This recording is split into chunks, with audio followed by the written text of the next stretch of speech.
Okay. Oh. Okay, stretch. Hello. Welcome to another episode of Cosplay Bytes, the show about cosplay conventions and all the nerdy bits and bytes. I'm your host, Blue, and I've just realized I feel like I've never introduced myself on any single one of my episodes, so this is a first. Yeah, we love it. Like, it just, as I was thinking back to all my episodes, I was like, other podcasts introduce themselves. I don't. Well. Thank you to anyone who's stuck by with the show and been patiently waiting for new episodes, because sometimes I just feel awful that I can't put out stuff consistently, but we're here tonight with my lovely friend SpeakingLion to mainly talk about her time at PAX West, which happened, August? A month ago now. August, right? Yeah, end of August, over Labor Day. Yeah. End of August, over Labor Day. Okay, thank God. Okay, my mind's not gone yet. How you doing? Good. How are you? I'm good. Yeah, no, we just spent a good small portion just talking about my upcoming Disney trip and how we did. Mind. So people say Disney trip, and my brain goes into like I used to in elementary school. Like when I had downtime in class, I would plan Disney trips with like my mom's book. I would like sneak for plans or draw the map of Magic Kingdom from memory. I mean, it's a wonder I was an undiagnosed neurodivergent kid, but it was very much like I would plan Disney trips in my spare time for other people that didn't exist. Yeah. My God, yeah. No, and it's even more. I mean, I'm just getting more into the mood now where I picked up earlier last week. I picked up my collector's edition to the Disney Epic Mickey remake. Yes. Oh God. Epic Mickey both pissed me off so much and has such a special place in my heart. It's a complicated relationship. Oh really? Yeah, I was just so bad at it on Wii. I was so actively bad at it. Like the mechanics were so difficult at the time, and I still have it. I just haven't braved it as an adult, but I'm so interested in the remake because it was so unique and so cool of a concept. I know, I was still and still am like a Disney nut. So I got the collector's edition, and I can actually just show you quickly. I mean, the main piece de resistance, as they say, is this bad boy. Yes, it's so good. Yeah. Oh, I'm so jealous. Yeah. So my mom would love that. It came with the statue. It came with a hard metal poster that I have hung up. Also came with a steel book, postcards of artwork, and an Oswald the Lucky Rabbit keychain, which is that's going on my Disney World bag for damn sure. Exactly. And it also came with a code for 3 skins for Mickey based on old classic cartoons. So there was his outfit from Brave Little Tailor, his outfit from Steamboat Willie, and then his outfit from football. From football? Like a football Mickey? Yeah, I guess they've done. Yeah, they've done Mickey. Yeah, I'm looking this up. They've done sports-related cartoons way back in the day, but those were always how to play football or how to play. But those always centered around Goofy. Yeah. I'm thinking. Oh, like the old school little. Okay, yeah, the old school little football. Okay. I've never heard of it, but okay, yeah. So, it's like the leatherhead kind of helmet, kind of like the sepia. Yeah. Yep. Okay. Yeah. Yeah. So. And I got it for the Squish so I could play it on the plane ride down to Florida. Or honestly, smart. I should get it on Switch. Yeah. I mean, I was initially worried about frame rate and graphical power, but honestly, I've been playing it so far on stream on some days, through my TV. It looks fine. Looks better. Yeah. And they also added some extra quality of life things to it, like additional moves. You can finally dash. You can run faster. You have a ground pound now. Oh, sick. Yeah, it just.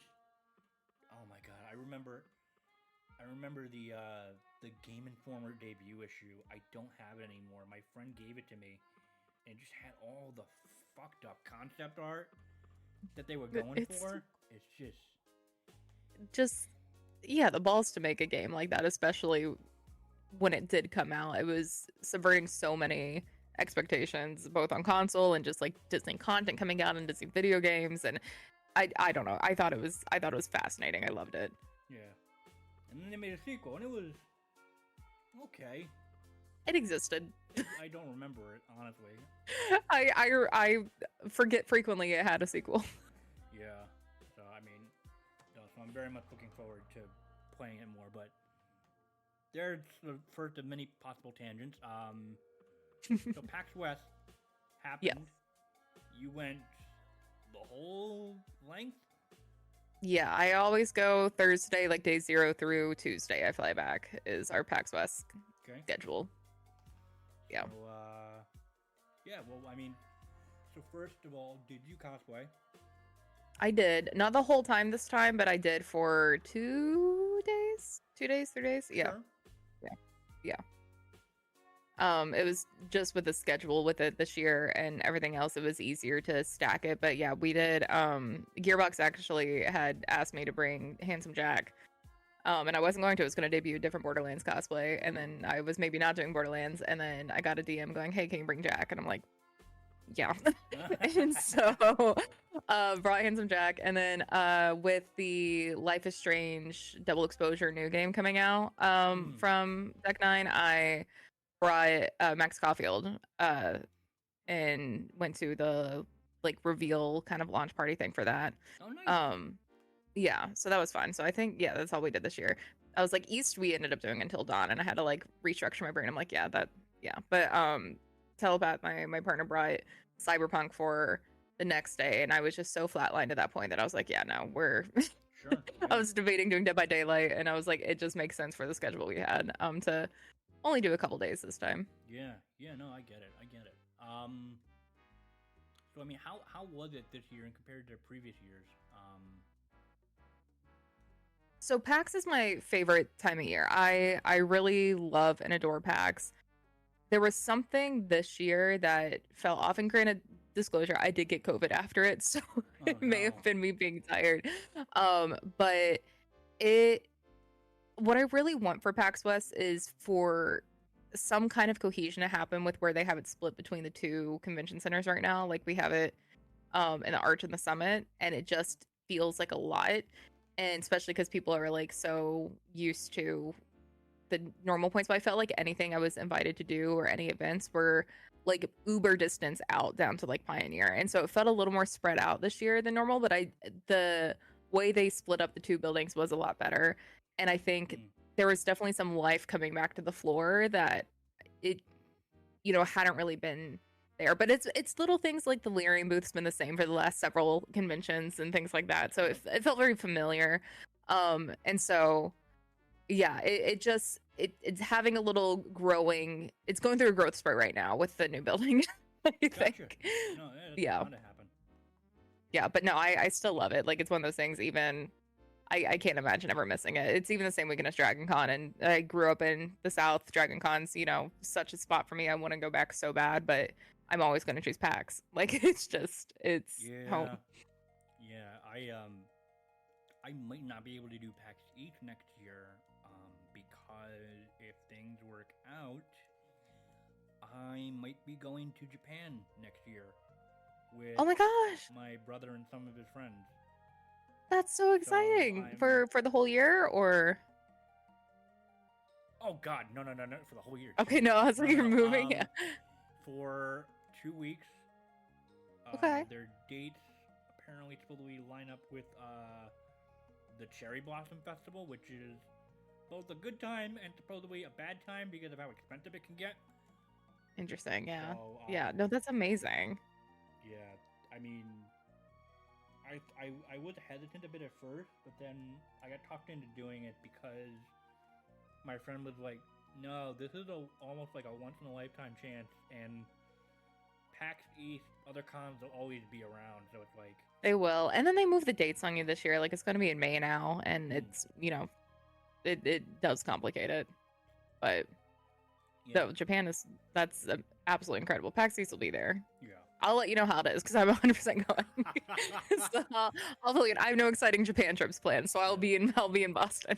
Yeah. So, well, no, yeah, because ours is like end of March into April. So I mean. Yeah, well, you might be back, yeah, because it's this year, or 2025 is May 8th through the 11th this time. I think for me it's like unless something happened with my IRL job, I'd be using all my vacation time for this Japan trip. Yeah, that's entirely valid. Yeah, So, that's I have no idea. So yeah, that's my trip plan for next year supposedly. But in terms congrats. You said that it was very familiar. Did that go in terms of So you mentioned Larian was there, as they have in the past. Who knows how many several? PAXs. So was it like the similar amount of like the expo hall, like the same type of booths or creators were there as they were at PAX East?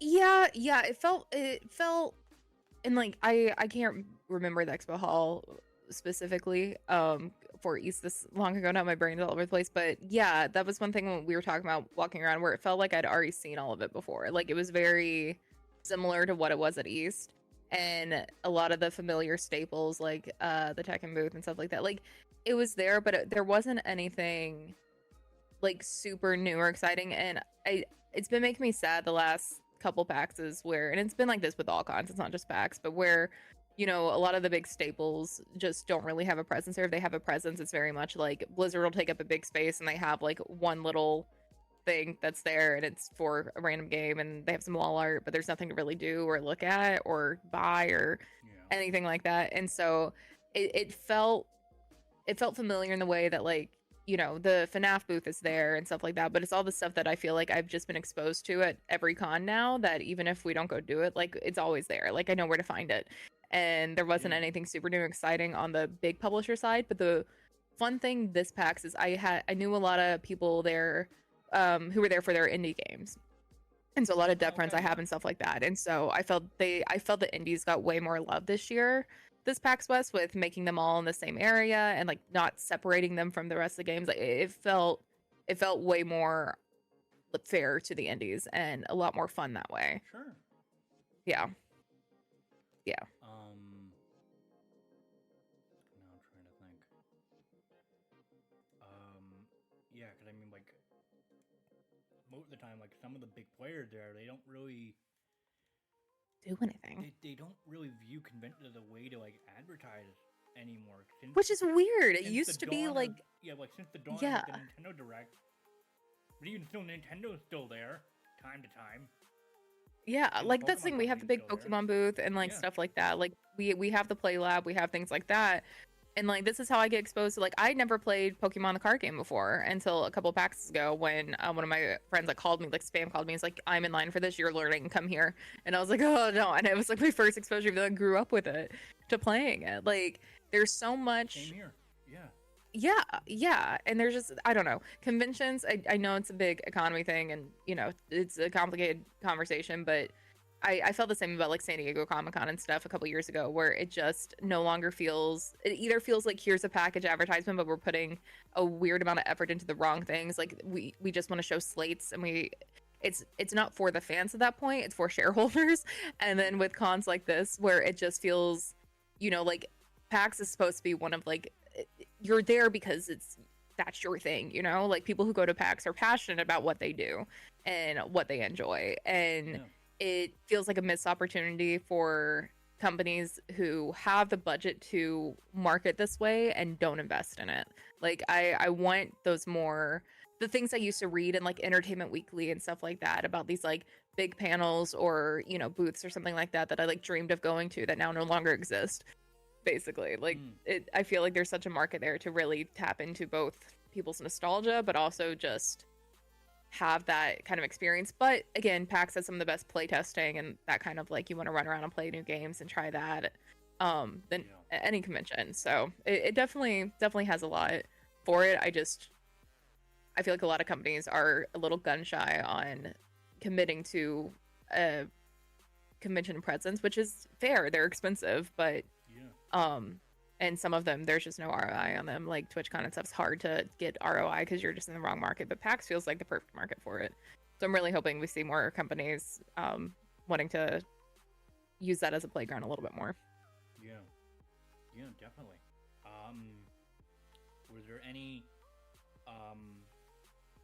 standout panel that you were able to attend, or were you just busy running around the expo hall? And so I mean, I'm always biased to the make a video game in an hour panel. Like I have some friends on the panel up there, and also they're just hilarious. Like Will's a fantastic MC, and it's so fun watching a team build that. I got pulled onto the Gearbox panel, which is a little infamous this year for what the panel was, but I did get pulled on stage for that. And that was my main exposure of panels this PAX West after everything. But that was it was an interesting panel. It was an interesting panel. What was the main focus from the Gearbox panel aside from? Great question. Did they announce Borderlands 4 at that con? Borderlands 4 got announced at Gamescom in Germany like the week before, and so PAX. Okay. So they announced that they had a exhibit or a panel right after that at PAX, and so it was Friday, main theater, and Randy ended up getting sick. Randy Pitchford ended up getting sick and calling out the show day of, and people are debating if like things just kind of change or like what their plans were, but they talked a little bit about Risk of Rain, and the rest was talking about Borderlands 4 and like the direction for it. They showed a couple concept art pictures, but it was mostly just a few devs up there talking about their vision of the game. But the in-between was they pulled cosplayers on stage and were doing a trivia thing that just didn't land well with with the internet. Really? Mm-hmm. What about it didn't land well? I must have missed it. So I think the internet's a little harsh on Borderlands right now. I don't think the movie was that bad. I don't, there's a lot of energy around, there's a lot of energy around whatever Gearbox does. I feel like people are kind of waiting for it to, not land. But no, it was just something that I feel like they did when Randy was sick and they had to pivot, is my guess. But it was just trying to get interaction, to give the audience a chance to get some prizes. Like they had, D20 cards under everyone's seat where if they got the number that someone rolled after we got one of the answers right. And it was, it wasn't really trivia, it wasn't a lot, but it was just missed the mark, I think, on the humor of the room. And I think it would be different if they had more to show on Borderlands 4 right now, or if they led with Borderlands 4, but people really just wanted, I think, to hear about that. And instead it was the infamous thing was they had a drawing of a skag, like one of the creatures in Borderlands, and then they gave each of the cosplayers, they pulled up a sign that was a different part of its anatomy to go label it. So you had the spikes, the feet, the head, and they handed me a sign that said butthole, and I had to go put it on the skag. And then the punchline was, oh, skags don't have buttholes, which is something we all up there thought, because we were like, don't they vomit through their mouth? Is this going to be a dumb joke like this? And it was this awkward beat of whatever, but me dressed as Handsome Jack pulls a butthole sign off the thing and puts it on my forehead and just stands there to try to save this joke. And so there are photos of me just up on stage as Handsome Jack with a massive sign that just says butthole across my forehead. And so it was that, and then it ended up, you need to pin it on the host because the host is a butthole and whatever, and people just panned it online, and it was all their best efforts, and I don't fault any of the people up on stage. I don't fault any of the devs or anything like that. It was just not, it just wasn't the room for it. Yeah, but so yeah, there are pictures of me with a butthole sign on my forehead, so chat is always yeah, the butthole thing, or yeah, Lion's butthole, is that what we're talking about? I hate this. This is my legacy now. Find an image of that and make it the thumbnail for this episode now. I have them. One of the jump scares I had when I was so sick with COVID, after PAX, and I was just like trying to check work email. Like I was awake for maybe 4 hours a day kind of thing. And I had where Reddit will send you emails for, hey, things we think you'll be interested in. And it was a PAX thread at the top of the email, just said legendary gear acquired. And I was like, oh, is it a cool merch I missed? Because I didn't really go to the merch booth because it was same as East, whatever. And I opened it up and someone they went and got the skag drawing and all the anatomy things and then got it signed by everyone and then has it framed in their house now for like the worst PAX panel in history and like just has it up there. And I'm just like, I opened my email, just see this butthole sign staring at me. And I was like, oh boy. Okay. Oh boy. So it's just a hot point, but it was fine. I think it's still on their Twitch probably, but yeah. It's definitely on their YouTube. So Oh my god. yeah. Oh, Yeah. Jesus. So I didn't get to go to a lot of panels after that. I was supposed to go to the Life is Strange one, but I was at the launch party the night before, and then it was conflicting the same time of a friend's other panel, and it just kind of like bounced around where the timing just wasn't happening. But the Make a Video Game in an Hour and the Jackbox Party are always the best for sure. Yeah. Were there any interesting game that you played that you've either did before and wanted to get a second crack at, or one that you never heard of that were like first time exhibiting at the con? Or Well, I'm biased. My friend is a combat designer for Mythwalker, and so that got to be at PAX. So that was a lot of fun to like get to see people to go play and figure it out. I didn't actually get in line for it at any point because luckily it was packed basically anytime I went by.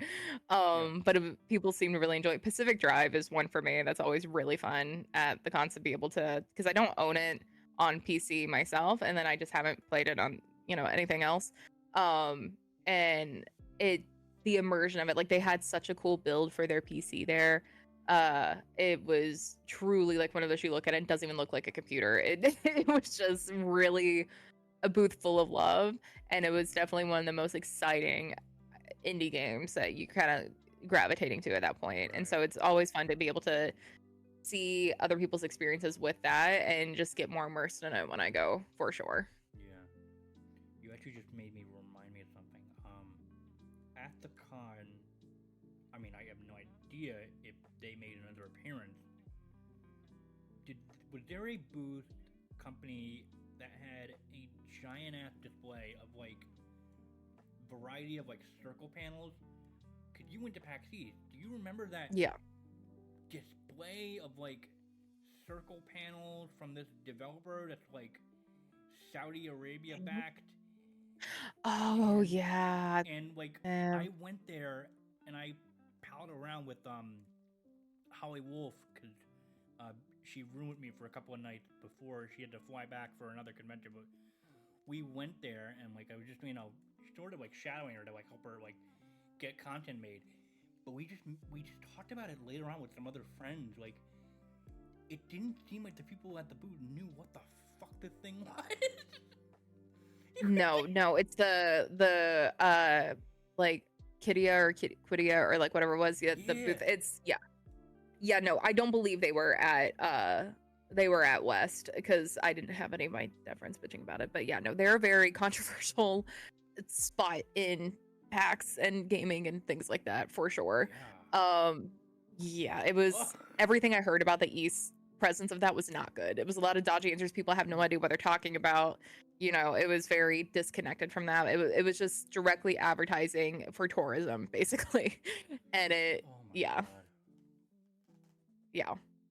It's there's a lot that the company ended up getting involved in and kind of screwing over some games and smaller companies and stuff like that. And so it was a very much like, I think devs after East, I remember them announcing the West before I was at, where they're talking about them probably being at East and being like, absolutely fucking not. And then East came around and so many people be like, nope, avoiding that. And then I didn't hear peep about them at West. So if they were there, they had a much smaller presence, but I didn't hear anyone talk about them this time. No, I was just curious. You just reminded me of that. That was very interesting.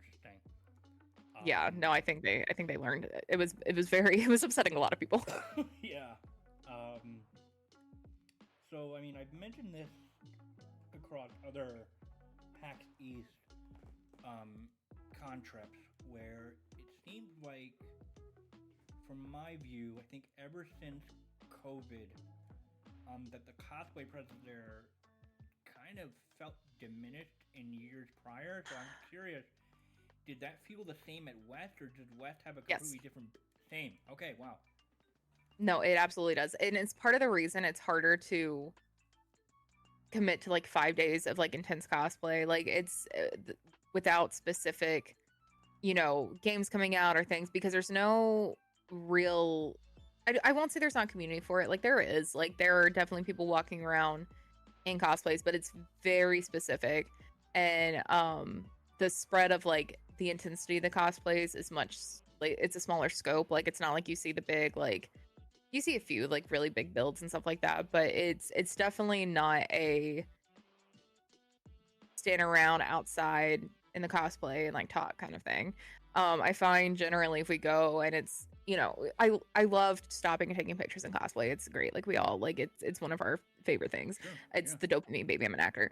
But like I find it's at PAX West, like we'll still stop a few times for like big Borderlands cosplays, like, but mostly it'll just be people coming up to us and tell us they like it, like very occasionally get a photo, versus like you go to San Diego, you go to WonderCon, you go whatever, and like you can't move because people are just constantly taking photos.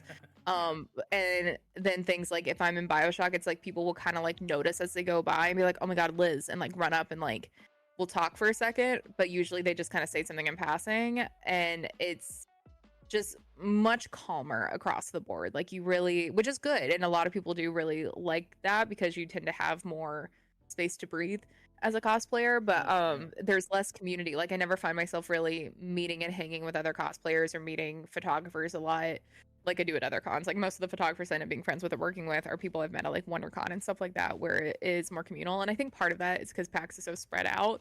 But also it's just yeah, I wouldn't say it's non-existent. It's just definitely one of the smaller ones for sure. Yeah. Okay. Yeah. Wow. Yeah. I mean, were there any like standout cosplays that you saw during the convention? I mean, I'm biased because I'm friends with her, but Jocelyn Cupcake did bring a new Monster Hunter cosplay, which was a lot of fun. Oh yeah. Yep. Yeah.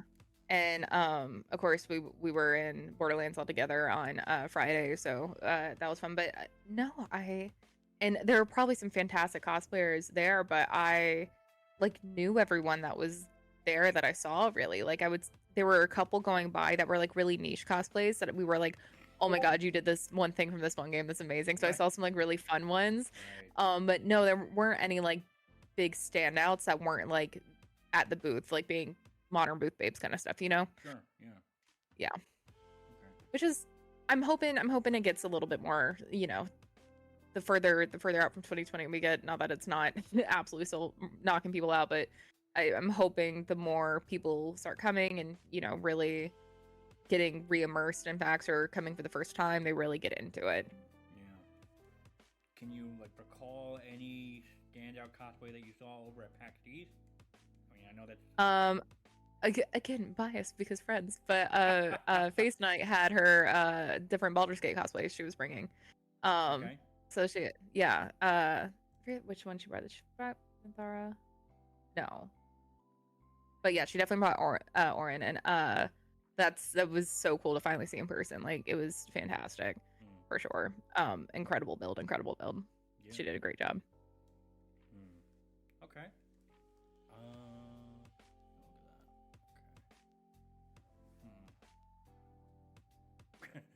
Oh boy. I'm trying to think of what else about PAX West did you want to talk about?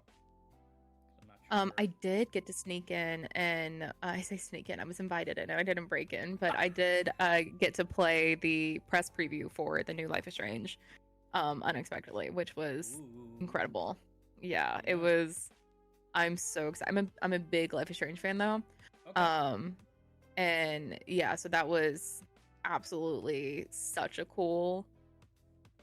Yeah, I like don't even consider it like a playtesting thing like it was, but like since it wasn't like on the floor, like it was like in a suite in the West End kind of thing. Sure. But absolutely so excited for this game.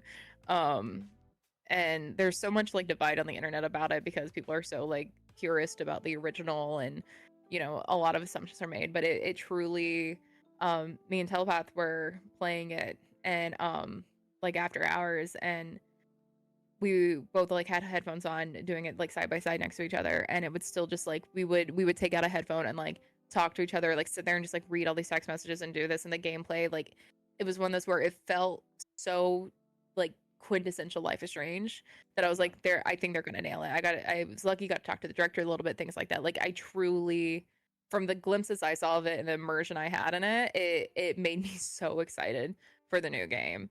And so that's like a month away now, and so that was probably one of the highlights for me this year. I love It was that. great. Yeah. Yeah. I don't know, my thing with PAX is more than any other con, like that's the thing. I'm like, oh, well, the cosplay presents and like all this. Like it's my favorite con because again, people who are there because they just love what they do and they love gaming. Like it's so genuinely just nerds. Yeah. And so my favorite part of PAX is after hours where people are just at the bar having food, talking, and you just meet different people. Like I love seeing the people that I just kind of like see through the years and we just like know each other. And then you're sitting in a group and like talking, and I bought too many dice as usual because like D&D nerd have to pop out but it just happens, and Yeah. things like that. But like it it's the people, like the people I get to see like one or two times a year at PAXs, that I it's just magical and it's infectious because you just want to hear people talk about what they're passionate about what, and sometimes what they do in the games they make, sometimes it's the cosplays they make, sometimes it's the games they play, and you just can talk for hours about it, and you can't do that at other cons in that way. yeah. I think I'm right there with you with why PAX East is my favorite con to go to because of. I mean, not just for like sentimental reasons of it being the first con that I went to and how I Yeah. essentially got involved in the cosplay world um, from meeting Jessica, the first one that I went to. Um, just all the friends I made and just how close it was for me distance wise, and just yeah, Yeah. I see my same friends at each PAX East year after year, and Yeah. it's just great, just walking around, catching up, letting them vibe out to whatever booth that they're into. So yeah, it's great, and I get Yeah, it's sucked into authentic. buying coffee from Many World Tavern for the 16th time. Yep. Yep. Um, yeah, it's great. Yeah, that's one con that I can see myself going to year after year, with the exception of next year. I know it'll be sad, but yeah, no, it's one that I genuinely like, between work and money and things, like it's always easier not to go, but like I'm sitting on the floor of a hotel lobby drinking with people I admire. I'm sitting there getting to talk about nerdy ass shit in such a non-judgmental, authentic, sincere way. Yeah, And nothing hits like that. like Nothing hits like yeah, PAX. like where else can you get that? Like it's funny because I was talking with one of my best friends earlier today, and they came back with their partner about they went to a horror convention, and Okay, she was yeah. telling me all the fun things that she did, and it's just they kept asking me like, at some point, could I drag you to a horror convention? Horror is not my thing. I fucking hate horror. I love I it. don't like being I scared fucking love it. shitless. But I'm I like, literally almost wore my Michael Meyer earrings for this podcast and did it. I fucking love horror. um, but I'm like, yeah, I'll go. I mean, it's something that you love. Yeah. I want to, like, support it. I mean, like, You want to experience what your friends are passionate about, yeah, like like, I something they want mean, to include you. Yeah. I got to drag that same friend to Boston Comic Con last year. I mean, they're also into comics. Probably not as much as I am, but I mean, like, it was just fun getting to walk around, like, Yeah. having them sort of see me in my element, so to speak, and just like, Yeah. buying all the cool shit that we did. They found a cute little monster plush. I can't remember if it was. I think it was like a plague doctor plush. Hell yeah. They're all into that kind of stuff. So yeah, no, it was great. Huh. What else?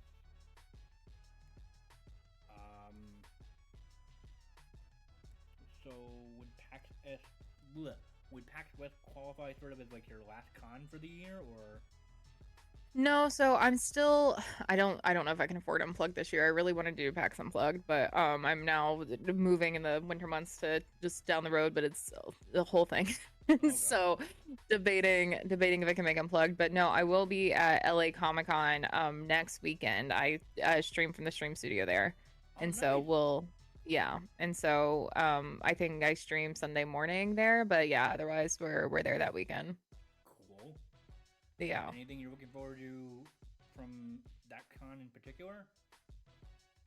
So LA Comic Con is interesting, and I think it's just because I live here partially, but it's also downtown sucks. Downtown LA sucks. Never go to downtown LA unless you have to. But it is the park. It's just the driving. It's not even parking. It's like literally we will be in the vicinity of the convention center within like a mile radius of it, and you just will not move in your car, and it should take you 2 minutes to find a parking lot and that pay too much money for, and instead you are just stuck in a gridlock because if there's anything going on in the convention center. LA traffic, and I'm like, I don't know what you're talking about, but I believe you. That you LA traffic is just one of those things where it's sometimes really bad because things happen or there's an event going on, or like if you live in Hollywood and there's an event going on at usually Premiere and they close, or the Oscars and they're closing down Hollywood Boulevard for a few days for security and things like that. Like, yes, it can complicate it. Some things that should take you no time at all take you forever, but it's generally just this is 2 miles away. It's going to take me 25-30 minutes to get there. And you just kind of like know that. And depending on the timing, like LAX will sometimes, it could take me theoretically with no traffic 25 minutes to drive to. It's going to take me an hour and a half, 2 hours to drive to when I need to go to it, like always. And so things like that, like I'm used to, but LA Comic Con is just like, it's so hard for me to get as into it as I do with other cons, because like even when we go and like do our big cosplays every day, like you're stuck in an Uber, you're stuck in your car, you're stuck like for parking, and by the time you get there you're just like so frazzled. And then it's different from like WonderCon, which is weird because they're both like still the same company, like they're still the people who put up SDCC and stuff like that, but WonderCon is so comic focused and so I think fan focused in a lot of ways, where it does have like that community where you have all the photographers, all the cosplayers, a ton of artist alley, like, and that's the thing I miss from cons like PAX and stuff like that, where there's not really an artist alley. Like no one has these little pop-up, stuff that they sell. They're all these big exhibitors, right? Yeah. LA Comic Con has artist alley, but it's mostly just like they have photo ops for like the celebrities that are like in a separate area that people always wait for, and then there's Expo Hall, but it's again not a big cosplay con. It's a lot of the same like big exhibitors. I'll go with the other conventions, and not that many new individual ones. Like PAX will have people who only go to PAX, things like that. WonderCon will have people who go to WonderCon, and you have these people. But for some reason, WonderCon is just like an ALA, like Anime Los Angeles and stuff like that. The cons that are a little more niche are just better here, and I don't know if it's just the desensitization to celebrities like being here and like downtown, where you're just kind of like, I'm never gonna go wait to meet Ian McGregor at LA Comic Con. Like I'm not gonna do it, but it's cool that he's there, and it's really like it's things like that where I'm just like, it feels for some reason much smaller than you imagine it would be, and I think it's just because it's competing with really well established cons like WonderCon and places that are just better at hosting a convention than downtown LA. And so I sound so negative about it, but it's just like I go for the stream studio, and I go because it's fun to get to see like local people and photogs and friends and stuff like that. But it's one that I don't feel pressured anymore to really like, I need to debut something new for it. It'll be like what do I want to take? Like we may take BioShock again this year, may do Lady D, we may some of the ones we haven't actually taken out somewhere, like I have a few other like horror games ironically and things like that haven't come to light. I may take Persona 5, things like that, but it's much less that, because the nature of it being in downtown LA. And it's almost the opposite problem with PAX, where it's like you are in the convention center. Once you are in the convention center, it's that is it, that is what you have. So it's but it's always a good time. Like the stream studio is really cool. I got to do a charity stream from there last year, and the people who run it are awesome. And getting to run into just local devs and friends and things like that are definitely again, it's one of those when you live close to someone, if you happen to run into people, it's a good time. You you cosplay from Persona 5? Oh yeah, yeah. Who? And do I even remember this?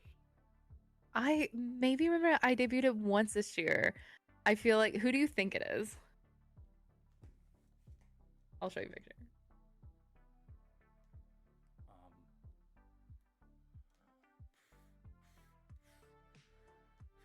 Here. Shit, pressure's I on. will. Persona You're 5, good. who would you cosplay if I had to guess? Haru. No, but I have thought about it, but that's my baby. Oh, okay. Alright. Okay, Futaba. Okay. Yep. Alright. Yep. My baby. Yeah. That was fun. That was a fun one. But yeah. Remember that at all. Wow. It was early this year, but yeah. Yeah. Okay. Side note. But yeah, I've only taken her to one. I did like a closet cosplay formal version of Isabel from Baldur's Gate, and then I took Futaba and Lady D and Jack to ALA at the beginning because that's our first con every year is Anime Los Angeles. Okay. Cool. Because it's January, like early January, in Long Beach, and it's just fun.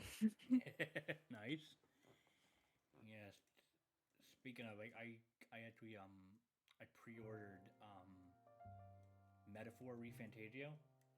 Oh, nice. Earlier this week, so I'm looking forward to having that be my off-stream next giant RPG to sink 60 plus hours. You love that. Because it was between that and Persona 3, and I was like, I've done Persona 5 like twice. I've tried Persona 4 Golden, and then I can get into it the same. Yeah. They put out Metaphor, and they revealed it, and I was like, I mean, yes, same devs. I'm obviously gonna play it, but change the place, change the setting. Yeah, for sure. So yeah, that's my. No, that'll be awesome. Yeah, that's a good off-stream game. I feel like. I've tried Persona 4 Golden, and it's like I can't fucking change voices every single time. It's nuts. My voice hurts. Yeah. I think. Yeah. No. It was during a couple of those streams afterwards. I was like, maybe no. It feels like an exhausting game. Like I'm glad I love Persona 5. I'm glad I finally got into it because I tried for so many years that I just like couldn't sink enough time, like stretches so I would just pick it back up and like forget where I was, or it just wouldn't hook me the same way. And then when I finally got into it, it like clicked. And it would be an awful stream game for me because it requires such a specific type of grind that like the Persona games and I would not. Same with like Danganronpa and stuff like that. I feel like those would not be good stream games for me, but they're fun off stream for sure. Yeah. I came to a realization just to not to ward off the horrors of an extremely long backlog. I've decided to only play 2 games at a time, one on the Switch and one on my PS5. So I've sort of already mapped out the rest of the year and like paired games up, so it's Disney's Epic Mickey paired with Metaphor. Then when one of those games is clear, I'm gonna pick up the next one, which is like my next pairing is the Plucky Squire and Neva. Hell yeah. And then after that, I mean it's a long wait, and I know people have already raved about it, but I've also I paired up Astrobot with Echoes of Wisdom. That's my holiday pair. Okay. I dig that. I'm very excited, even though it's going to be a long time since I played those games. Yeah. And I already have a couple games set for next year that I want to give a shot at. I love that you have it scheduled. Yeah. I love that. I no matter how I could sit down and have a day where my autism and my ADHD will battle, where I want to sit down and schedule everything and it will feel great to me, and then my ADHD will be like, you're gonna forget all this exists though, and none of it will be able to happen. There's just no constant. There are 2 wolves in me and they fight constantly. And that is even if I try, I'm like, okay, I'm gonna finish this game, or I'm gonna focus on this, and then no, it's all or nothing. I will sit down and binge a game, or it will take me years to finish. Yeah. And then, like, as of now, I'm just looking at my little list. I have 3 games set for 2025. There's Mixtape, which I don't know if you've seen it. It was revealed at an Xbox showcase. Very hard Life is Strange vibe. Nice. But it just, the art style and the premise just spoke to me in a way that like I want to give it a shot. Thank God it's coming to PlayStation. Because I was worried for a sec. Because those are my only two systems. I don't have a PC. I can't really jump into that ship yet. Yeah. Speaking of, I mean, how about that PS5 Pro? Listen, I root so hard. I root so hard for Sony and PlayStation, and then they do me dirty like this, and I can't. The retro design though, the anniversary design looks sick as fuck, but $700. The internet has a point. And I don't even buy the whole like oh, there are no games that are like for and stuff like that. No, like people who are obsessed with frame rates and their TV and things like that. Like people bitch about, the PS5 frame rate. Like there are people who would enjoy that, but it's impossible there's no competition to the PS5 right now. Why are we doing Why? I mean, just watching the reveal stream and having the guy talk about it and gush over the differences, and I'm staring at the thing like, what differences? I can't fucking tell. I know, literally, I'm like, I can't fucking tell. It's funny because like some people genuinely can't, but some people genuinely can't, and I'll show like side by side videos of like, yeah, this is like Spider-Man with ray tracing and like 60 FPS. This is like max FPS. This is like Borderlands, and like they genuinely cannot see the difference, and I'm like, okay, that's fine. I notice it more when I'm like playing like games like Spider-Man where it's like the fluid kind of movement in combat, but I'm never like, this is whatever. Like I think like God of War, I could tell when I flip between modes, and like I don't know if Metaphor's gonna have separate modes or not. I mean, like the only one where I could really tell a difference was when I don't know if it was Digital Foundry, but they did a deep dive into comparing FF7 Rebirth between the two versions. I could see the difference in like, but even still, it's like to me, I just akin to like if someone says they're gonna buy the PS5 Pro, like, oh, you have $700 to light on fire. Cool. Bro, like literally, I got so lucky with my PS5. Like I got so lucky with my PS5 for not having to pay full price for it, and from a scalper. Like it was like the weirdest situation to find this PlayStation and get this PlayStation when they were not available anywhere. And I like was lucky with the cash, and I think I ended up getting it for like 200, like out of the box kind of thing, because it was just like I just got along with the guy when and we were just talking, and then he had a different thing. It was that, and so I got so fucking lucky, and I was like, okay, yeah, but I was already like, okay, how do I justify this? I know I have this, but I really want the PS5 before the Quarry comes out because I really want to play it on PS5 one, and I was just so determined about it, like. And like if I could just wave my hand and upgrade to the Pro, sure, but also I have the physical PS5 with the disc, and I want that. Yeah. I like my physical media. I'm not like anti-digital media. I have physical media, so why wouldn't I have one that has a disc drive? Because I have physical media, and the new Until Dawn remake comes out next week, and I want to play that on the PS5, and I would like to play it on the Pro, but I don't have $700 for that, so it's never gonna happen. Yeah. Because I'm never gonna get it. I mean, nowadays I typically do kind of get most of my games digitally, except for like really important special games like Disney Epic Mickey. I got the physical. Yeah. I got FF7 Rebirth. I got the deluxe physical version, Kingdom Hearts. I will definitely get the physical version of whatever the hell they want to reveal when 4's coming out. Yeah. That's the thing. I get mostly digital by far. I have hundreds and hundreds of games mostly digital, but like I have so many PS4 games that are on disc. I have whatever. Yep. Like I'm not. What am I? But I still have my PS2, 3, and 4 in my apartment. Like I literally have them. Here are the PS2 games. Here's that. I never upgraded to the Pro with that one, but I have my PS2 and my wheel of PS2 games. I have my PS3 and like 5 PS3 games, like physical, that I still have, like whatever. But I'm not getting rid of it because it's not reverse compatible beyond that.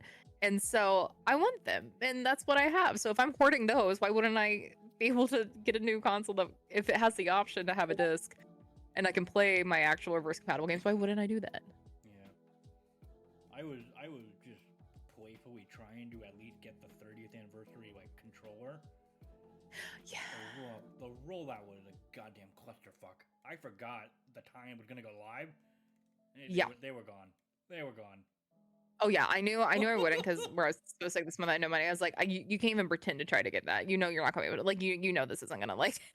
I just, it was just gonna be heartbreaking. I wouldn't be able to buy it. It's like absolutely not. But it's gorgeous. I do love the anniversary throwback. It was nostalgia was Yeah, good. It was the sexiest the PlayStation controllers looked in a while. yeah. I just even still, I mean, even if you wanted to secure physical media, like you'd have to. Oh, you gotta buy the Yeah. stupid disc drive separately in the goddamn stand for $30. Like, come on. I say this and I don't have a disk drive on my PC or my Mac, so I understand like I've been part of this, but when again, it's gaming. I just have the physical and it's like it's not that it matters because you have to put in the physical disc to then have it download from the internet and then play it. You just have the disc is basically your license at that point. And I get that, but I have the disc. I don't want to get rid of the disc. I have them. Yeah. Let me play them. And so, yeah. Oh boy. Anything else on your mind you want to vent about? Probably. So the state. No, I'm fine. No. If you ask me to rant, I will find a way to rant. But no, I mean, no. PAX is good. PAX is good. I'm excited. If I can wave a hand, if I could wave a wand and magically just be like, cool, all the things for Unplugged are solved, but travel to the East Coast is expensive and things like that. But it's definitely, if not this year, next year, it will definitely be PAX East, PAX West are non-negotiable for me to find a way to go to the cons, and I'm hoping to add Unplugged into that rotation. That's about it. So it just, I mean, there's also the beast that is PAX Australia. But I mean, so have you done, judging by how you're talking about it, you've never done a PAX Unplugged before? No, I haven't done a PAX Unplugged. I really want to. I have a friend actually doing a panel at PAX Australia, though. Yeah. I got a cosplay friend that said that they would do a podcast episode about the convention at some point after it happened, which I believe is like, when is it, like it's sometime in October. Yeah, it's coming up. I have the date right here. Where is it? It is over. Yeah, it is over the weekend of the 12th of October. So like 2 weeks. Well, okay. That's in Melbourne, yeah. Odds of me cramming that in before Disney? We'll see. Oh man. But yeah, no, Unplugged would be dangerous for me because I would already only buy dice at PAX, and yeah. Now this has me curious. So Unplugged is mostly tabletop. Mm-hmm. Do you think cosplay would have a better presence there rather than a gaming one? It may, honestly, because there are so many different types of tabletop games. Like, I feel like a lot of Critical Role cosplays and D20 and things like that would be a good place for that. But also, there are like Star Wars tabletop games and, things like that. So I feel like there would be more of a cyberpunk, the table, like RPG and stuff like that. Like, I feel, as it hit everything, I feel like it would potentially have more of that grounded presence. And I'm interested in seeing it and interested in dice that I do not need.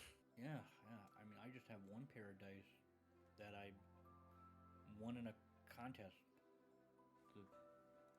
from Misty Mountain Gaming. I do like Misty Mountain. I think these are from...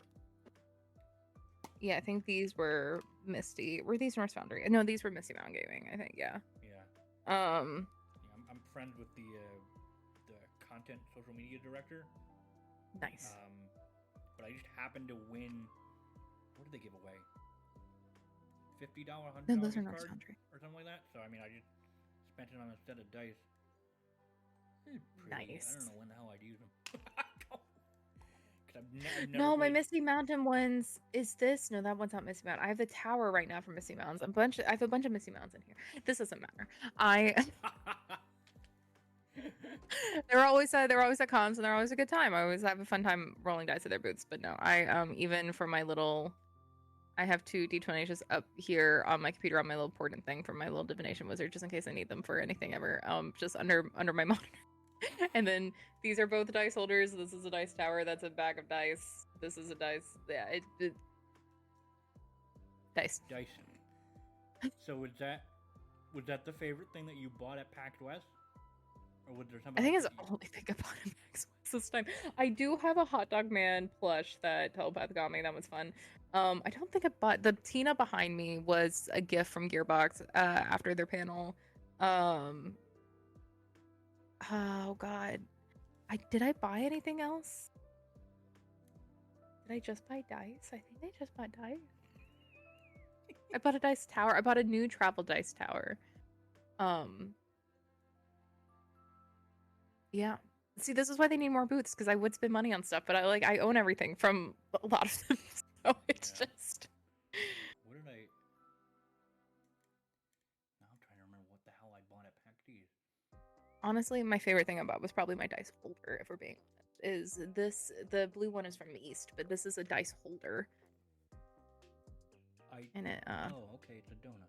Oh, yeah, it's a donut. That's cute.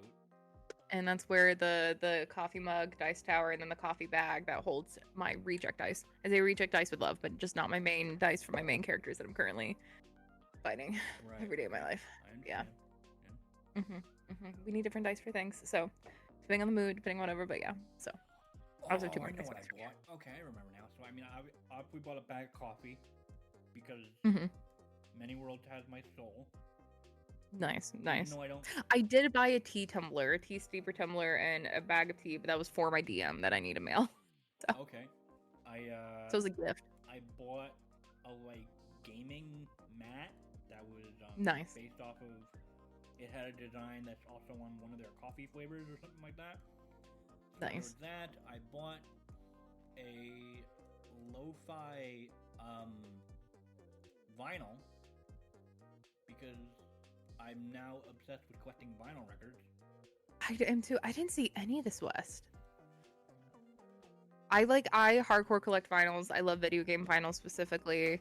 Oh my god. No. Okay, yeah, all right. It's okay. I gotta back up. Oh my god. Cool, I can ship that somewhere. Okay. Is it okay? Audio Did you save it? I have a comic book that just fell. Okay. Oh god. We're fine. All's good. Baby safe. I had to readjust it off stream. Okay. Fine. Okay.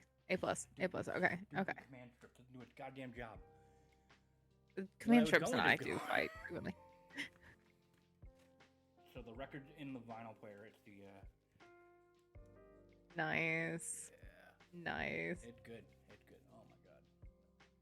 I was gonna Telepath got some good candles that were like D&D style candles. The last vinyl I got from PAX was it the Borderlands 3 vinyl? It might have been. No, I don't remember. But no, I love vinyls. I'm always looking for video game ones. But yeah, I was really sad I didn't find any at PAX this year. Yeah. Either PAX. Yeah. I've got a couple. I've got a vinyl for both Coffee Talk games. One of my friends got me the vinyl to Guardians of the Galaxy, which is great. Hell yeah. And then yeah, that would be a good one. That's some solid music. Yeah, you can probably see it in my back. What did my? Oh, is it the blue one on the wall? So there's. Oh yeah, I see it right there. Yeah. And then there's the 25th anniversary to FF7 vinyl. Hell yeah. Yeah. No, I love them because I'll just put them on the background when I'm like doing dishes or cleaning or something. I absolutely love them. Exact same thing when I'm working. If I don't want to have a YouTube video on constant blast, so it's great. Yeah. Oh my god. I'm sorry about your comic. I mean, it didn't shatter. That's what matters. Just the thing was. It's probably best that I try to hang this somewhere else where it doesn't hit the vinyl because it was like resting on the very tip of the vinyl holder thing. That command strip did not hold up. It's sad. Command strips will fail me in the middle of the night and give me and my dog both a heart attack frequently. That happened I think once before with another comic frame. It fell during the middle of the night. Like, what the fuck was that? Yeah, absolute jump scare. Right. Oh my god.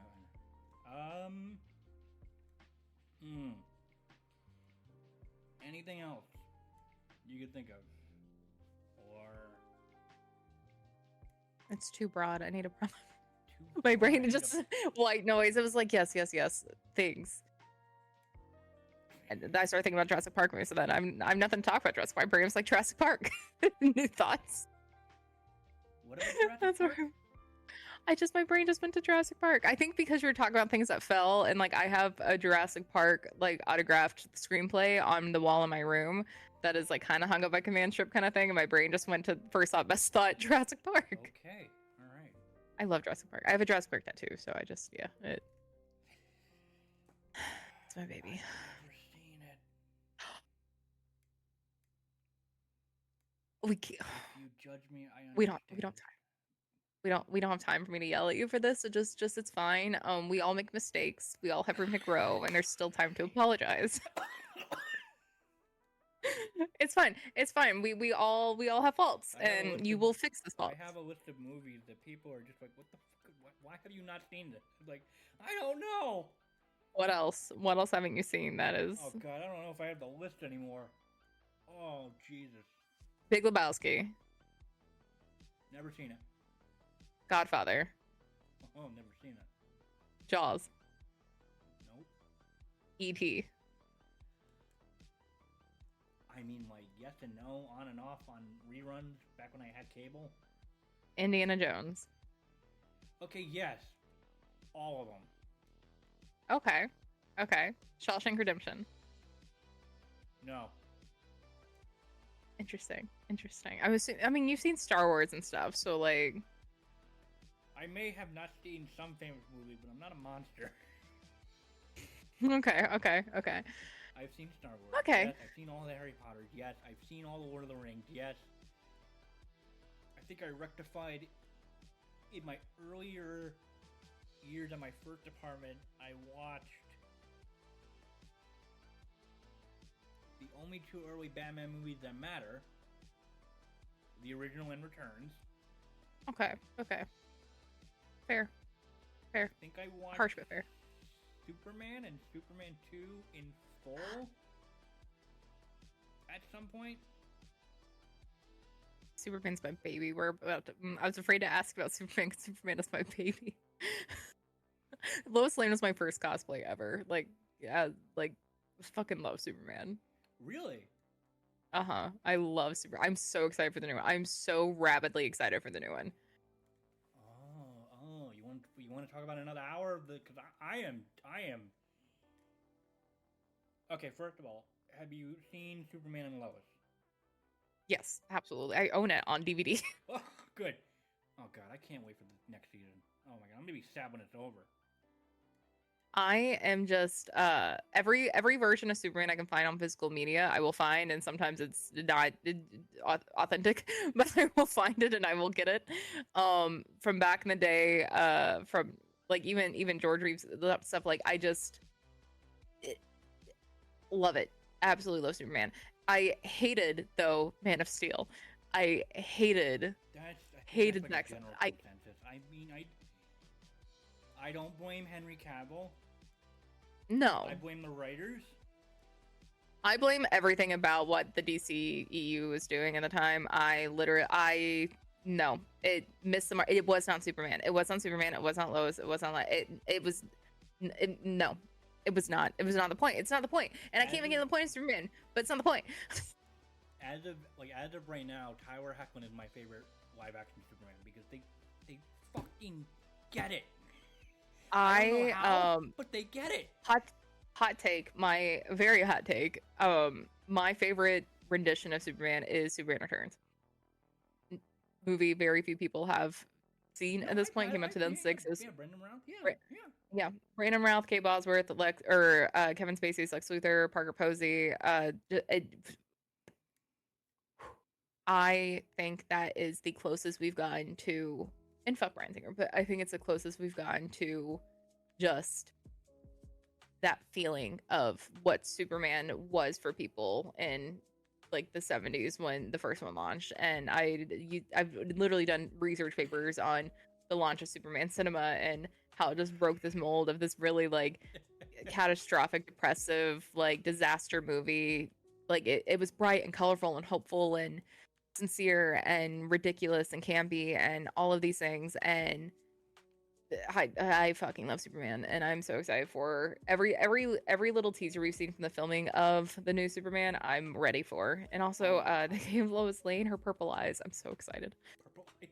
Yeah, it just every time I think about like Tyler Hoechlin Superman, it just makes me laugh out loud that he's also the fucking voice for Sephiroth in the remake Yeah. series, which is hilarious. Dude, small fucking world. Every time I like, yeah, every time.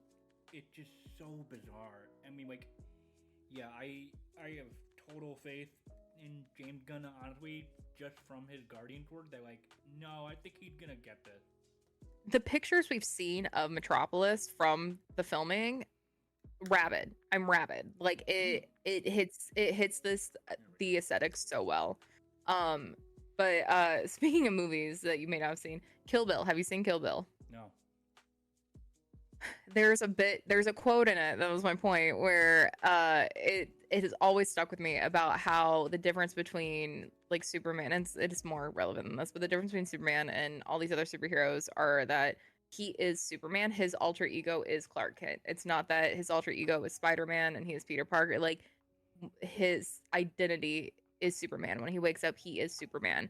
And just that kind of framing of it just always does stick with me, where people love Batman because it's like vigilante stuff and it just the world of Batman and Arkham and all this stuff that I get, but Superman is just so specific in such a way that no other superhero really hits on for me.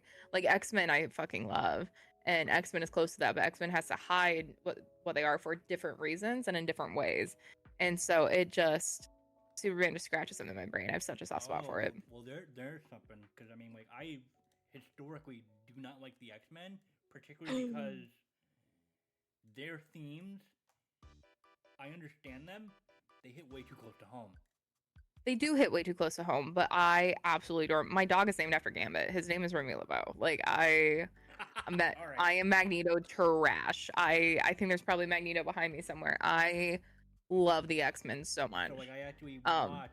I mean, it's been years. I watched. Probably aren't the right movies to watch for the first time, but I watched Days of Future Past and First Class for the first time recently. Fuck yeah. Fuck yeah. Great movies. I can't remember the first 3 X-Men movies. You don't need to see the third one. Last Stand is not good. Last Stand, Bryan Singer left and wasn't on. He was on X1, X2, and then he didn't do that, and because he was doing Superman Returns, ironically, instead. Last Stand is not good. Like plot-wise, nothing, not good. X2, fantastic. X1, campy as fuck, but fun. And so you can hit that. But Days of Future Past and First Class is just a fun movie. It is well done. It's a fun prequel. It's also just really hits a lot of points very well, even if I still have the things I'm gonna rage about like Darwin, but that's a whole thing. Days of Future Past, fantastic. One of the best superhero movies in my opinion. And the Rogue cut of it, which is an exclusive, like I think it's now digital too, but it was physical for a while. Because there's a whole cut plot line with Anna Paquin and Rogue in it that the theatrical ended up not getting. And so you only see her in like 2 seconds at the end in the actual theatrical cut, but then the Rogue cut has like an extra like 45 minutes of this plot line. And it's fantastic. Well, so I don't know if you have seen it, and I'm going back and forth just because of money reasons if I do want to see it, but the Christopher Reeve documentary. Yes. Have you seen it? Wait, did you see it on one of the TVs? I've seen clips. I've seen the newest one. I've seen clips of it. It's been on my list to like watch, but I've had a lot of people send me stuff from it because they're like, you need to watch this, and so it's top of the list it's getting a full theatrical release starting October 1st, and I'm like, do I want to cry? No, that's the thing. I will absolutely cry, but I have like my like filmmaking, because whatever, my filmmaking friend's been like, you need to go see this. Like whether it gets me to the theater or not is gonna be a question, but I hear it's fantastic. Yeah, so have I. It shocked me that him and Robin Williams were such good friends. Yeah, Robin Williams. I saw that in the trailer. I was like, oh, come on. No. Yeah. No. I know that's just instant gonna make people cry. Like, we don't talk about it. And like, no. I mean, like, I get it. The dude was a good-looking guy. Like, goddamn. Mm-hmm. He was like, mm-hmm. I mean, his sons look just like him. So bizarre. They do.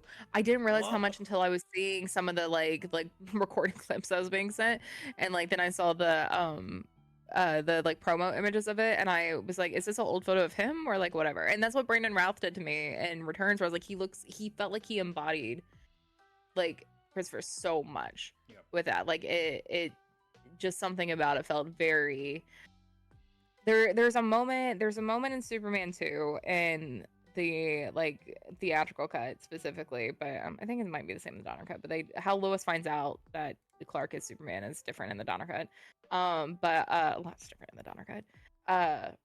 But where he has a moment where you can see him about to tell Lois that, hey, I'm Superman, and the way the physical acting, his body language is like changes as like Lois is out of this room and he's thinking about it, and he has these glasses off and he puts them back on, and just like that full body change, it was just so I might have impactful. seen that clip.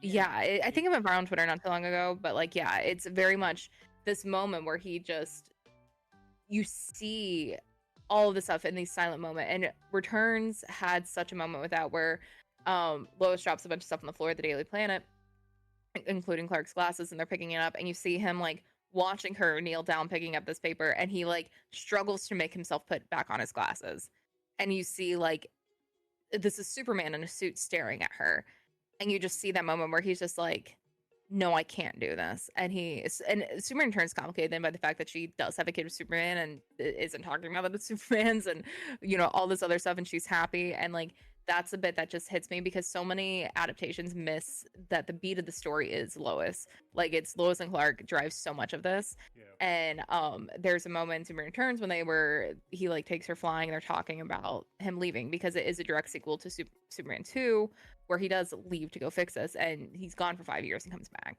Yep. And so when they land and they almost kiss, and she stops and she's like, Richard's a good man and you've been gone a long time, and like steps away, and it just the most painful moment for me.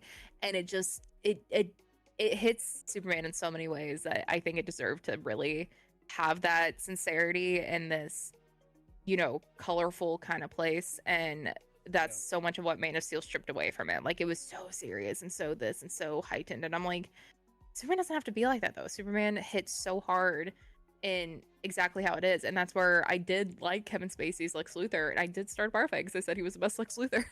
But it was just like him stabbing Superman with kryptonite and dropping some of this like crazy act, but still having those kooky little moments. Like he has his toothbrush in his mouth and sees Lois and like is like talking through it kind of moment. Lois Lane. And it's like you still have the campy little moments like that, but then you are actually scared of him at a point, and it's like it works. And him stabbing Superman like that, it's a very Long Live the King kind of Scar moment, and you need to give your villain stakes for that. Like it does it so much better than I think Man of Steel or BVS could have done.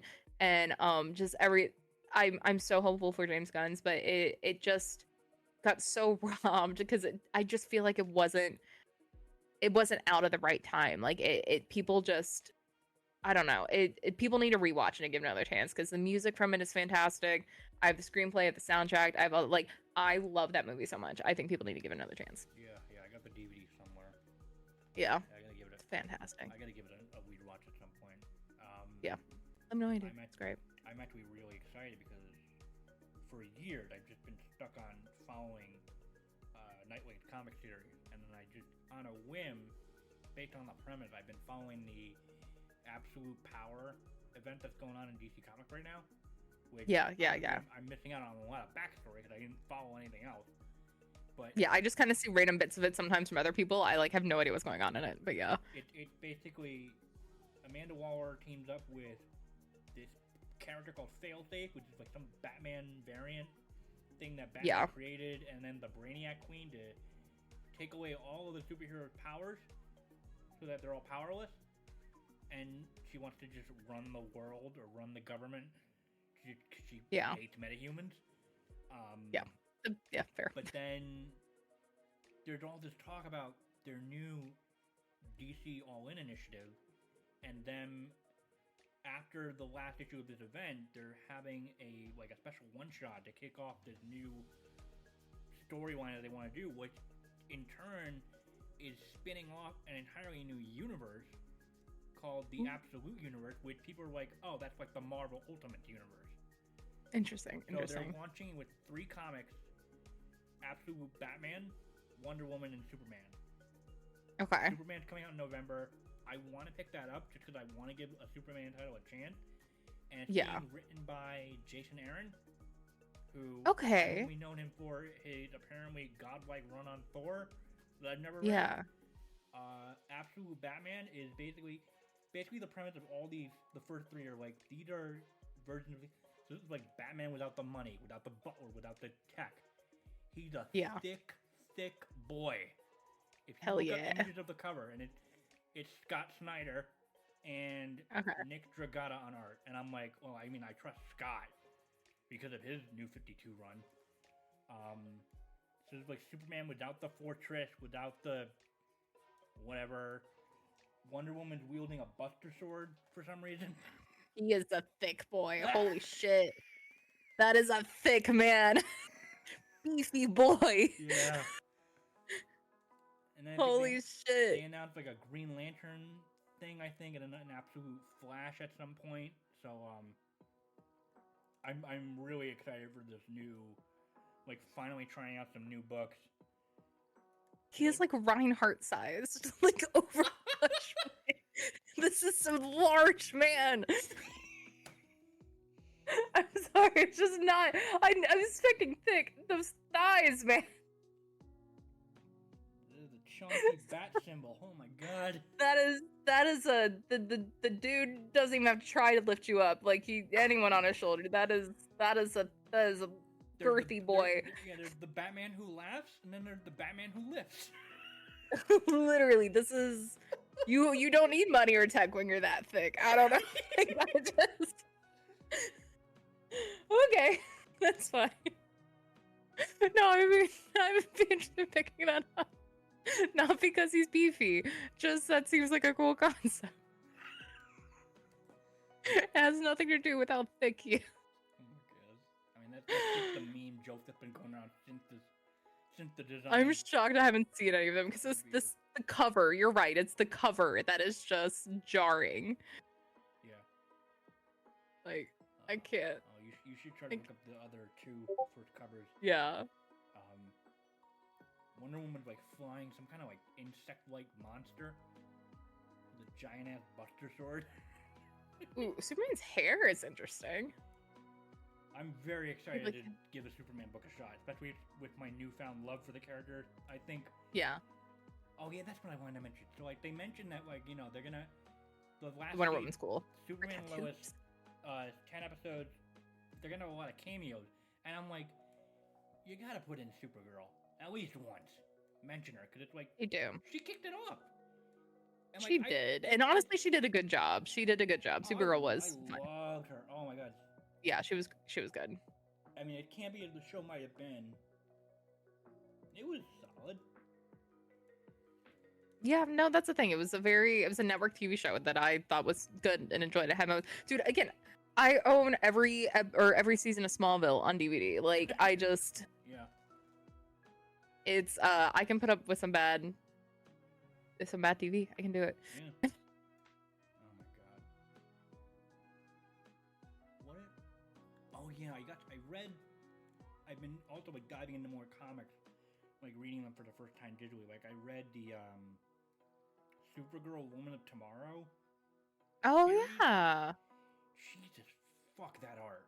Oh my god. It's fucking gorgeous. I feel about I'm an Iron Man girl. Like Carol Danvers, can't even speak. Carol Danvers and Iron Man are like my babies, and I could do dissertations on them. Fucking love Captain Marvel. She's a cosplay I'll eventually debut one day.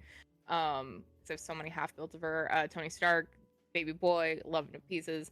But some of the art in some of his runs, especially 616, but like some of that art style just hits so fucking good. And it's even some of the batshit storylines. I'm like, why the fuck are you fucking Emma Frost?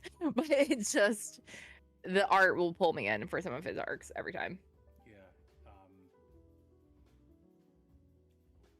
Oh boy. I mean, I don't know how they're doing RDJ as Dr. Doom, and they've I mentioned don't either, and I don't really want to know. I'm trying to trust. that's what they said. It's like, we get people are confused. Let us do the job of explaining it. Like, okay, Yeah, the fine. internet will want to sit there and like do its thing, and that's fine. But like, so many other things you could have done. But also, like, I don't fault RDJ for coming back for a fat paycheck and to do something fun with his friends. I don't fault him No, for that at no. all. But I'm curious of how they do that. But also, just like, I'm so bitter. I'm so bitter. I'm so bitter about how they ended his arc. Like, I don't mind he died. I like in movie in Right. you know, tonight that we're talking about here. But like, I don't mind they ended his arc. I mind that the whole thing is that he's afraid of becoming Howard and all this like shoehorn, like Howard wasn't bad. Howard Stark is the villain. Howard Stark sucks and he deserves to die multiple times. I want to bring him alive to kill him personally. Hate Howard Stark. And they try so hard to be like, oh no, he was excited to be a father. No, he fucking wasn't. And then you give Tony a kid. He was afraid of being a father. You have him go have a kid just to kill him off and like let him then abandon his kid the way he feels his parents abandoned him. Are you fucking kidding me? Like it is just it is the same. It was the same emotion as the finale of How I Met Your Mother for me, where I was just like, what's the fucking point? And it's same with Cap going back. Like, I don't know. I get you to tie him up. I get you to do things. Kill Tony. Let him. But he sacrificed himself for his son that wasn't his son. Like he did this for Peter, and then like for the world and everything else. But why did you have to give him a kid? We did not need Morgan. We didn't. That was such an unnecessary plot point. And I would have been fine with the rest of it, even the Howard Stark apologist that they wanted to be, if they didn't just give him a daughter to just be like, JK, you are going to be just like your father. It just. This is the hate content it. I need. The content I crave. Listen, when no one can bring up Civil War around me, the movie version specifically, because I will like go feral about it. Like I have such strong opinions about movie Tony Stark, especially that Iron Man 1 is also just like a perfect movie, but that's beside the point. Right.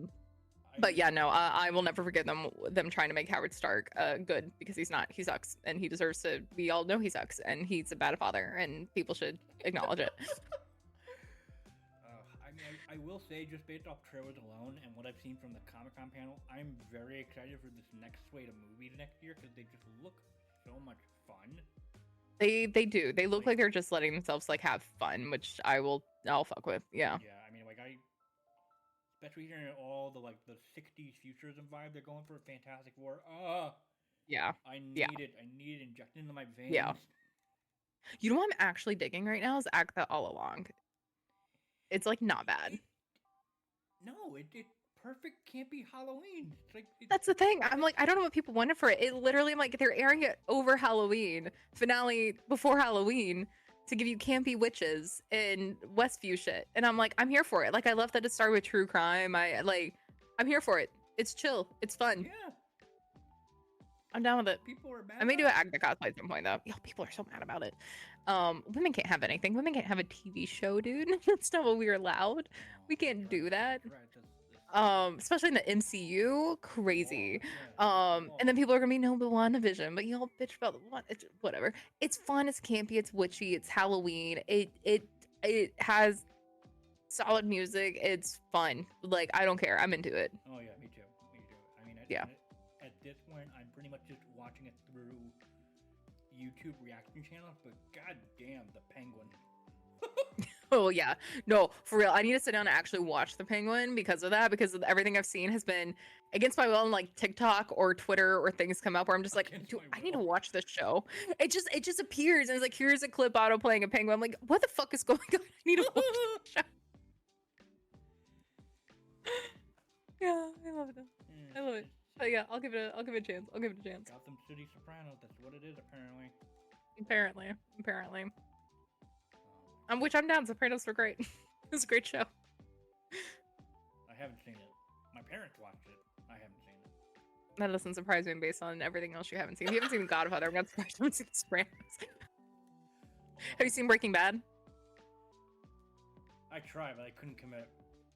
That's fair. It's a slow, patient show. It's a fantastic show, but AMC shows are long. Mad Men, one of my favorite shows ever, is an AMC show, and I still warn people getting into it. I'm like, you gotta watch the show. I mean, the last time I committed hard to a show was in between like me leaving a job and starting a new one, like in between, I think it was like 1 week. I gave myself a week vacation.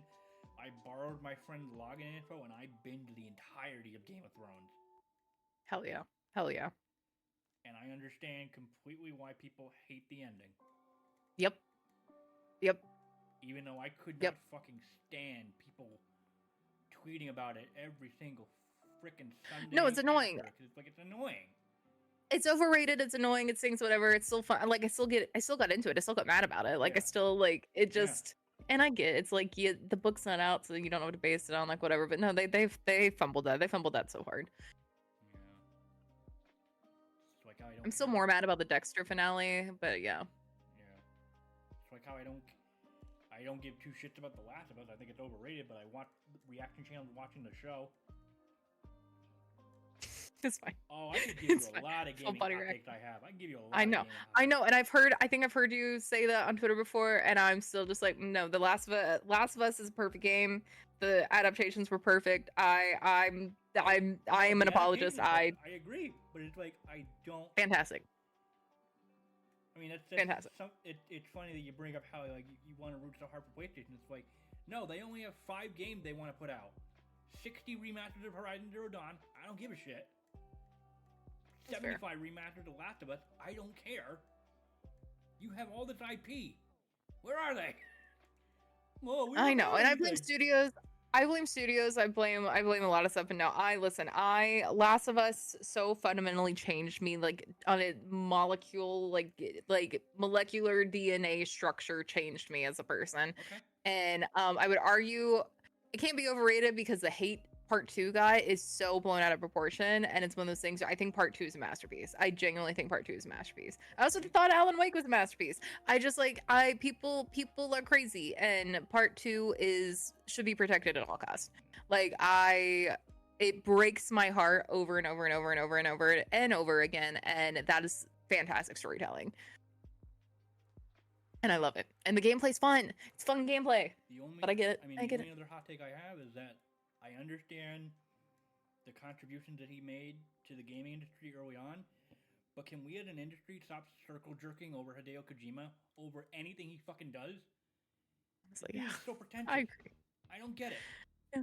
No, there are some people who've just cemented their they're legends for what they do, and I feel the same about film. Like I love Meryl Streep, Tom Hanks, whatever, but like there have been performances in the last decade where I've been like, they're just phoning. Like they don't care. And yeah, no, I get it.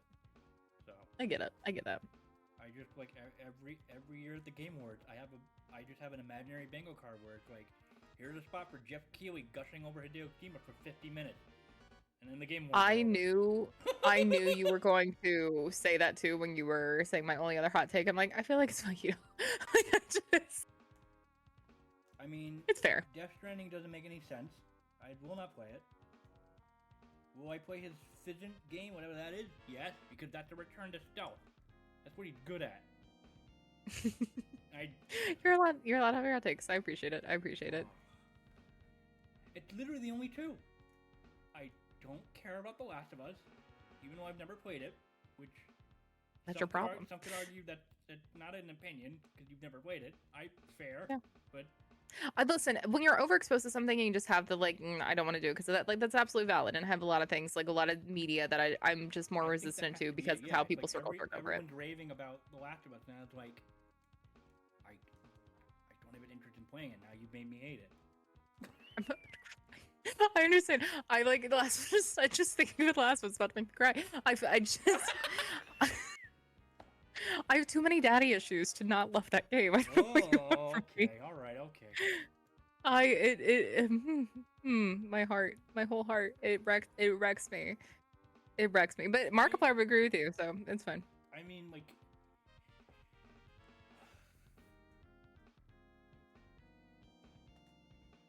I don't know. Maybe I should play it someday. You should. When I can get it at you should. But listen, no judgment at all. When people, I think it's free on PS Plus sometimes. The part 1 is, but the subscription. I have too many. Well, really. That's entirely fair. It's on sale a lot. The first one will go on sale a lot. But completely understand there's no judgment because there have been so many things where people are like, you will love this, you need to consume this, you need to watch this, you need to play this, and people are just like obsessed with it. And like I either slightly miss the boat on getting it in time, or now it's just everywhere and I can't, like, it takes me forever to like make myself play it. And or to even try it because it's now just like the thing that I'm supposed to love and the thing that's there and people were like obsessed with and like whatever. And I just like I now can get into it. And I also just the avoidance where it's like if one of my friends, to go back to the top of our conversation, and if one of my friends were like, hey, I really love the show, can I turn it on, like, will you watch it with me? I'll be like, sure, if we're like doing something. If it's like I'm doing my own thing and people are like, you have to watch this, like, tell me when you watch this, it is the last thing that on my list. Yeah. Like it's and it's not intentional. It's not like, well, you told me to, so I have to. It's like my brain just isn't, that's now a task. It's now something that I'm supposed to enjoy. And there's an expectation there, and now it's something that I have to do rather than like, yeah, I want to see what my friend's super into kind of thing. So you just need a good exposure to things like The Last of Us. When I'm overexposed to things and I need to still love it anyway, I just need a guiding hand into it. I mean, I think that honestly what made me appreciate Game of Thrones when I finally watched it, I watched it, I think, a bit with removed, distance from, a bit removed from when it ended, that I didn't have to see people shout it on Twitter. Yeah. But now with I don't know, maybe, I don't know if I should say that, because with season 2 coming out of the show, and I gotta suffer through people screaming about it. I will be screaming about it. You're welcome. But in good ways, because I'm going to be... One thing that will not budge is that I will forever have a hatred of The Walking Dead. That's fair. It's been milked to death. I will never watch it, because again... They jumped the shark like 12 times. Yeah. Yeah. There's like 16, they had a tiger at a point. Series. Like, I don't care why.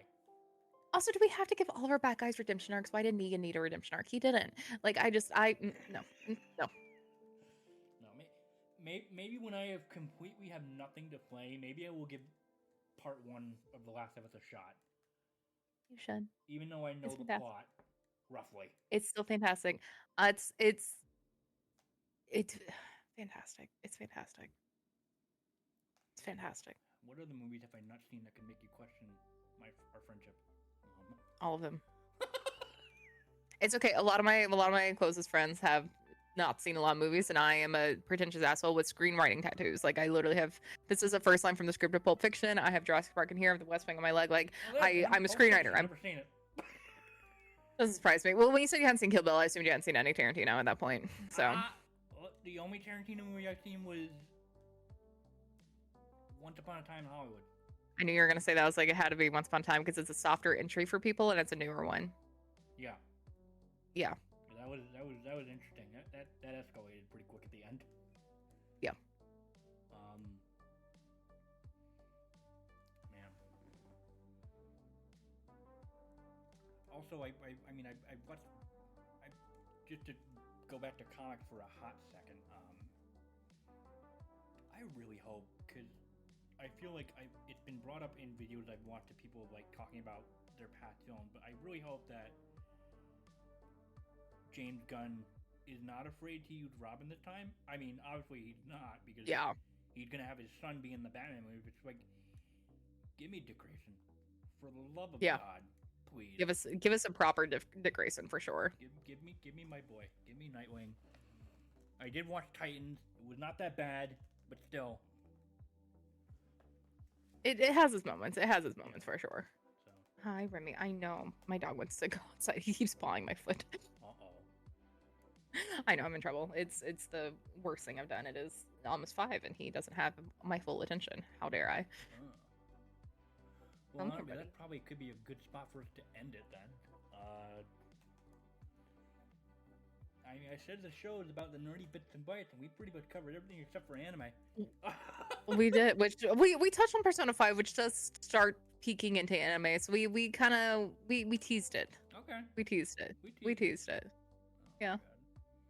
Well, I hope everyone enjoyed listening. Jump scare and all. No, your poor comic. It's fine. I just had to readjust it. It's fine. I gotta place this better. Me with everything. I know I'm dreading moving and having to take this all down and then figure out new space for it. Just behind you, like, Jesus, no. Oh, there's so much more above it too. It's it's a nightmare. But yeah, But it's a good time to downsize. So maybe I'll do some giveaways and stuff of some of my con art and stuff like that. So oh yeah, that sounds like a yeah, fun plan. But yeah, I have so many. Yeah. I hope you guys enjoyed this long episode. Thank you so much for tuning in and staying with me throughout the content creation lulls. If they want to find you, Lion, where do they go? Easiest thing would be just Google Speaking Lion. Speaking Lion everywhere except Twitter, which is Speaking Lions, because my handle is still stolen by an old man named Clive who hasn't used it since 2009. So you will be confused there. Everyone else just Speaking Lion. Okay. TikTok, YouTube, Twitch, everywhere, Instagram. All right, and yeah, there should be a few episodes, hopefully closely planned for October. So be on the lookout for that, and I will see you guys all in the next episode. Thanks for listening. Thanks for having me on.